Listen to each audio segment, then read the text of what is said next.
quick heads up before we jump in. One thing I'm committed to with this podcast is keeping it ad-free. I can't stand podcasts where you have to sit through a bunch of ads just to get to the good stuff. So instead of running ads, every once in a while, I tell you about something I'm offering that I think will genuinely help you. Right now, I'm doing a short workshop called Boundaries That Don't Suck. Get your teen working with you. If it feels like every conversation with your teen turns into the same argument, this is for you. I'm going to show you how to set boundaries with your teen in a way that actually gets more follow-through without nagging, yelling, or giving in. It's only $7. And if you can't make it live, no worries. You'll get the replay. You can grab it at benpughcoaching.com/boundaries workshop. All one word, boundaries workshop. No spaces, no nothing. All right, let's go ahead and jump into this episode. If your teenager has been struggling with sleep, that's what we're going to talk about today. And if we're honest, a lot of adults struggle with sleep. And it isn't that they're struggling with sleep, it's that they don't prioritize their sleep. So if you have a teen who's always anxious, always exhausted, can't seem to fall asleep, we're going to help you understand some things that you could implement to help your teen with this exact thing. And usually, this isn't actually a sleep issue. Usually, this is more of a life design issue. If that sounds like you, or if you just think, no, the problem is my teen is always staying up too late, that's why they're always tired, we have some things that can really help you with this. So stay tuned, listen to the whole thing.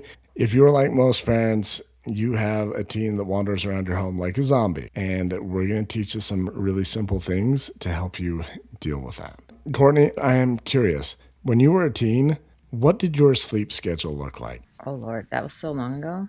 I'm not sure, but I'm sure I was up late, and I know I was hard to get out of bed in the morning. Oh. Yeah. Yeah, me too. Did your parents ever come in with like a cup of cold water and just... Oh my gosh, I thought my mom was the only one. For sure she did. Yeah. Oh, I got wet so many times. Yeah. The crazy thing in my house, we are real heavy sleepers. And I remember getting pulled out of my bed by my ear. I remember getting cold water dumped on me. So I do want to point out, and Cortni, you said something that a lot of parents, this happens to them. They don't really remember. Being a teenager was a long time ago, especially for Cortni, a long time ago. The thing is, you probably don't remember, but as a teen, you probably had a lot of the same issues that your teen is dealing with. That's just, there's so many exciting things to do in the world. Plus, biologically, like teens want to stay up later and they want to wake up later. And the problem is we have a world or society that moves at a different pace. And so while this looks like a new problem because our teens now have screens that they're on all the time, they have like between social media, AI, video games, there's a lot that competes with sleep. And the reality is sleep just isn't as sexy as a video game or social media. Cortni, we can say sexy on this podcast. We just can't say other words. I don't know if I would have ever classified sleep as being sexy, but yeah. I get your point. I understand what you're trying to say. Yeah. So let me give you a little bit of backstory here. I've been working with this lady. She's a teenager. I feel bad. I can't actually remember what grade she's in. Maybe a junior, maybe a senior. I can't remember. I forgot that part.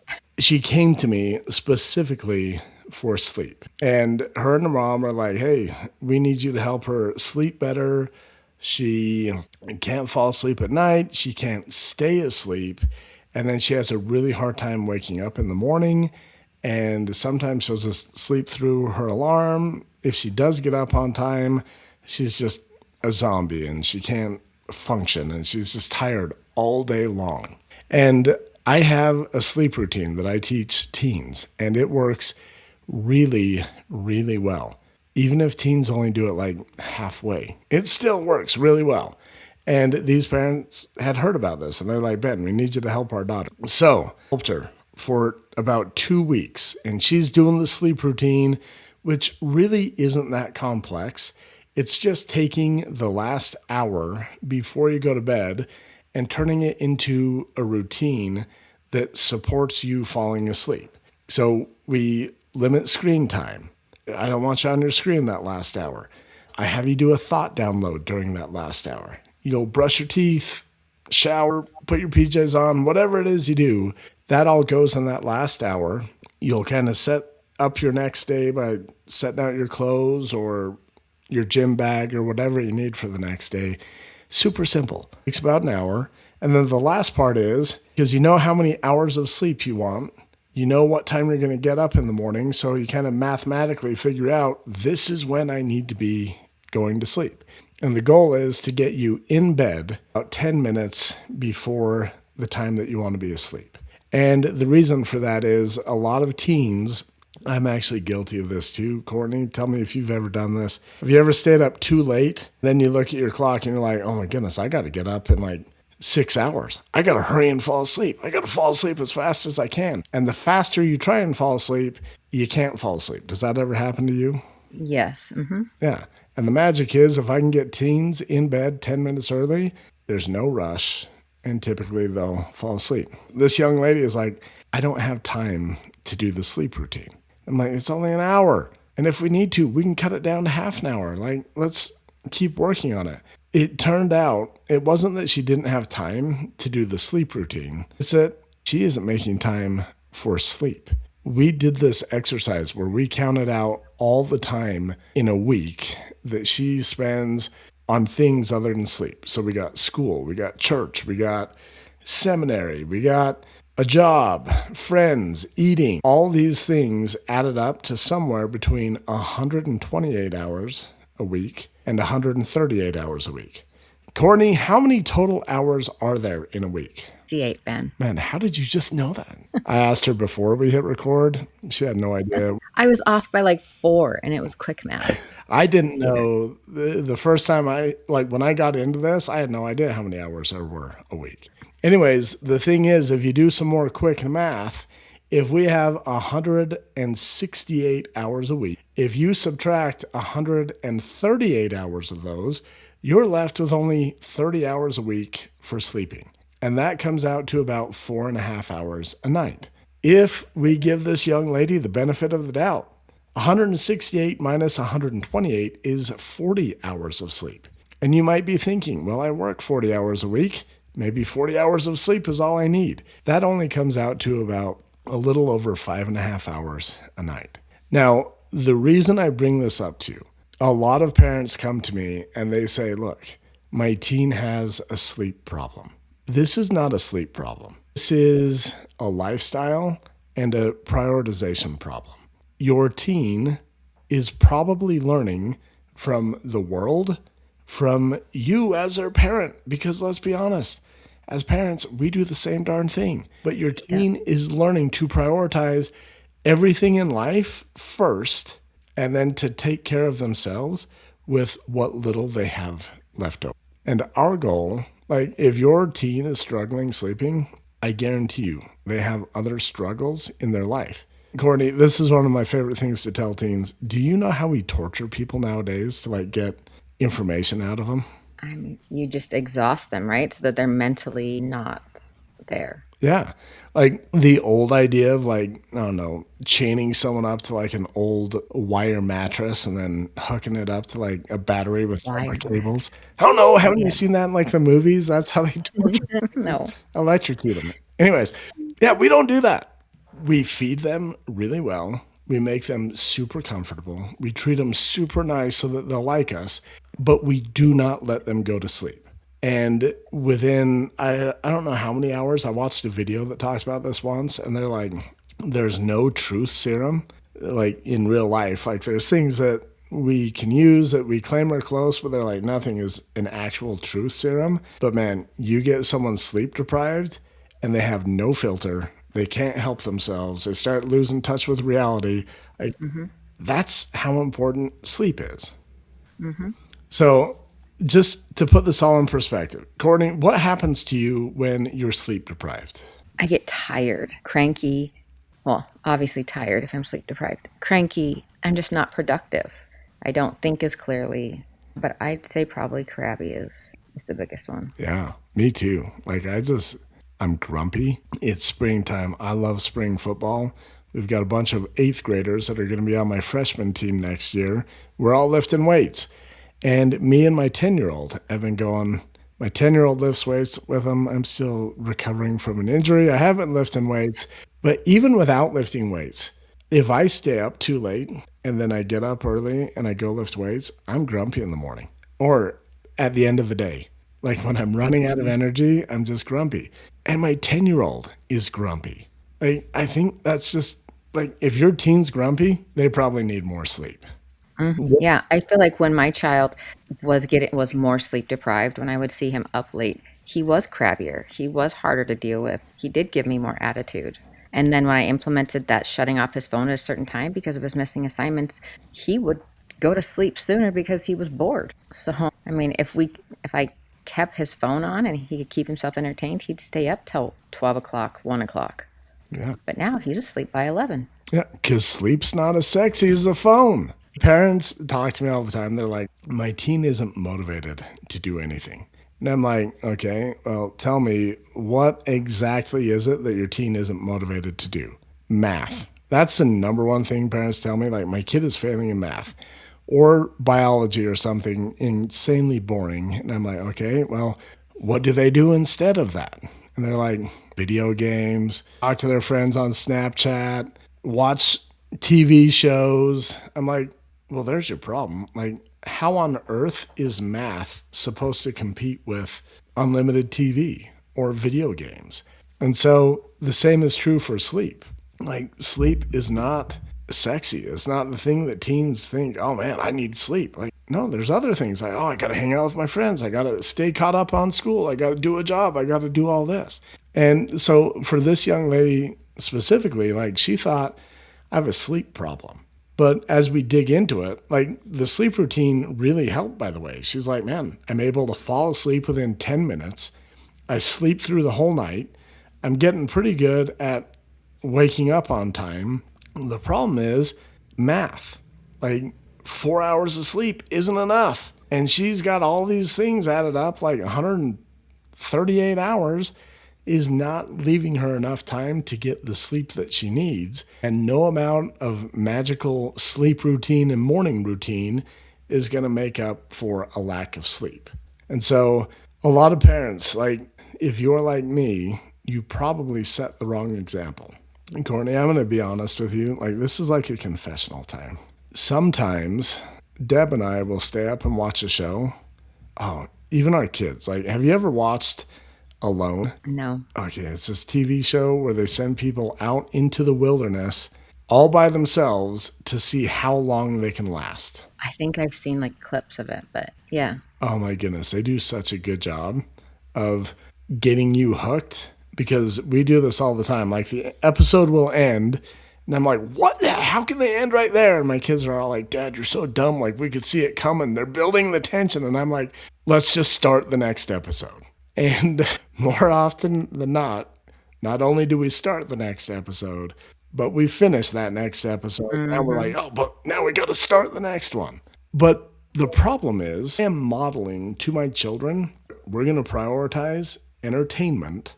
And the thing that's going to get the chopping block is my own personal needs, my sleep. So, Courtney, do you have anything in your life, confession time, like, don't hold back, where you are modeling unhealthy behavior when it comes to sleep or self-care? I mean, I feel like I do take care of myself last. I guess I'm modeling unhealthy behavior with sleep, but my little kids, I'm pretty strict with them, so they're in bed on time, so they don't have a chance to see my bad habits. But my teenager, yeah, he could probably see. I feel like I have been making more of an effort to go to bed a little sooner. And I think I need to start that sleep routine of just shutting everything off, even 30 minutes before. Yeah. That would help because I know my body needs sleep. I feel better when I get more sleep. I have another teen that I've been working with. Kind of a fun situation. I'm also working with a mom. And the mom on her coaching session was complaining, I have to go try and wake my kid up like 3 times before I can finally drag his out of bed. And I'm like, oh, I'll teach him about the sleep routine on our next coaching call. So I'm talking to this dude, and here's the thing, guys, I'm a pretty good salesman. So not only do I teach the sleep routine, but I completely sold this kid on the sleep routine. And I'm like, look, dude, you want more privileges in your life? You got to show your parents that you're responsible. You can handle these. And the crazy thing is, I think we had 2 weeks in between the coaching call with mom and my next coaching call with her. And she's like, dude, I don't know what you did, but my kid is waking up all by himself every morning. And it was kind of fun to coach her on, like, yeah, that's awesome. Like, we addressed something. He is working to improve. Now, as a mom, reinforce that. Like, what can you do to show him, like, look, I appreciate your efforts here. You are being more responsible. Here's more privileges. The cool thing about this young man, the next time I talk to him, he's like, dude, you were totally right. That sleep routine is amazing. And because I've been getting up on time, like, my parents are letting me stay out later. They let me take the nice car on a date. And I'm like, we can help our teens create a reality where the sleep routine and self-care works in their behavior. Like, here, like, the salesman part of me just had to make sleep sexy. Like, when I made it to where he was like, this is totally worth it. Now he goes through the sleep routine, and the crazy thing is, he has the same problem that this young lady has that I've been working with. It's just a math problem. He's got 100 and we didn't do the same exercise, but basically he's got more things in life that he wants to do or feels like he needs to do, and then sleep is the thing that gets sacrificed. But because he has bought into the benefit that comes with waking up on time, he is making sacrifices. He told me he had some friends that wanted to hang out, and he's like, it would have cut my bedtime routine. And it was a Thursday, and I know I would have had a hard time getting up Friday morning, and I have big plans for the weekend. I want all the privileges. So even he was feeling better, just like getting a good night's sleep, Yeah. that he was able to say no. That's awesome. And the truth is, if you can help your teen realize, like, look, this world, our society, they don't really care about you. They want you to give everything you've got, like your boss. He just wants you to spend as much time at work doing as much as you possibly can, and then he's going to pay you as little as possible. The industry, or the capitalist world that we live in. Courtney's laughing at me right now because I That have was a smile. I wasn't a laughing. very limited vocabulary. But anyways, like, our capitalist nature, like, they want us spending as much as possible. I feel like I see this a lot in, like, the weight loss industry. Like, if you watch TV, like, you have a McDonald's commercial, and there's like this buff dude and his skinny wife, and they're just like chowing down on McDonald's food, and they're like, oh yeah, we love this. We can eat all that we want. Where the truth is, if you ate the way that we were marketed to, you would not be the weight that you want to be. You wouldn't be the weight that you see the actors doing the ads. And I feel like, so I used to coach people on weight loss, and a lot of times people want to lose weight, but they still want to be able to eat everything that they want. And it's like, eating the way that you want is what got you to this point. Continuing to eat that way isn't going to help you lose weight.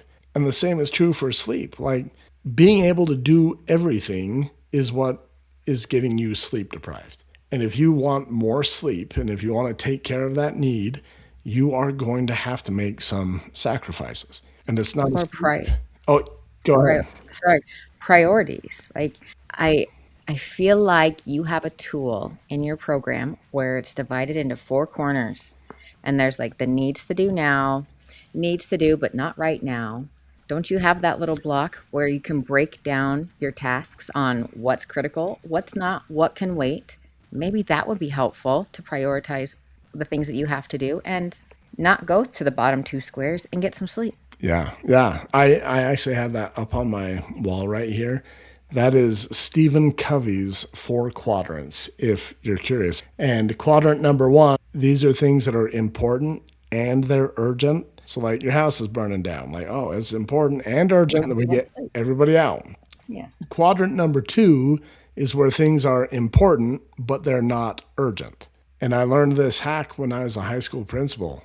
The more you focus on quadrant number two, the things that are important but not urgent, the less you have to deal with quadrant number one, where things are urgent and important. And then quadrant number three, I should really look at this more often, but it's things that are not important and they're urgent. This is like your coworker that sends you an email in the middle of the night. It's like, oh no, I didn't do something and I need you to bail me out. And you're like, well, this is urgent, but it's not important to me. Sorry, I got to take care of me. And then quadrant number four, and this is the part that blew my mind. This is the things that are not important and are not urgent. This is like Candy Crush or Yeah. Why people stay up for an extra hour at night. I caught myself last night. It was all of a sudden it was 11:30 and I'm like, "Oh my gosh." Like I put my phone down and go to bed. yeah. So like Candy Crush alone would fit into this, video games. But here's the thing that I didn't realize. If you spend too much time in quadrant number one, which is urgent and important, that is very mentally and emotionally draining because these things are important and they're urgent.